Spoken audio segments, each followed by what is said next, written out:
So I'm here speaking with Jenifer Moyer. She's from the Army Corps of Engineers out of Washington DC, and we've just listened to her regulatory update in the Breakfast Plenary on Friday morning. So could you tell us a little bit about some of the items you talked about this morning? Sure. My focus of my remarks this morning were basically on wanting to provide a brief update on things that we've been working on at the Corps since 2012, or during the year of 2012, and then a focus on items that would be of interest to the banking community, and then some focus areas within the administration that may have an impact on the mitigation bankers.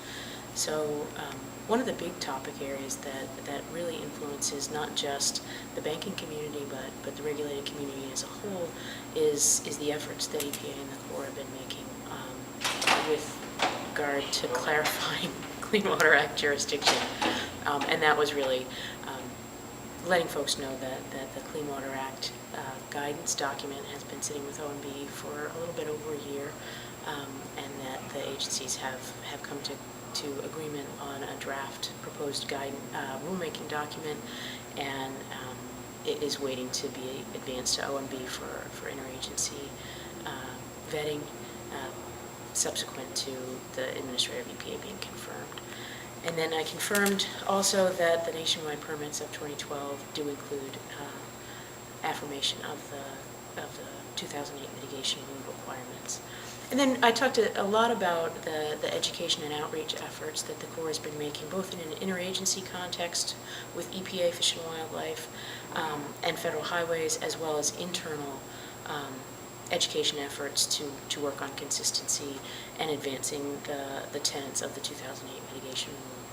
Some other efforts that we've been investing in financially, even in these fiscally constrained times, have been the work on some handbooks to help Corps regulators consistently and effectively apply the tenets of the mitigation rules. So that's on long-term management goals and financial assurances, and then investing in science-based tools to inform permit decisions. So that's cumulative effects guidance and tools, as well as functional assessment methodologies based on the hydrogeomorphic approach that's been focused primarily on streams, but we're also working some wetland aspects of that.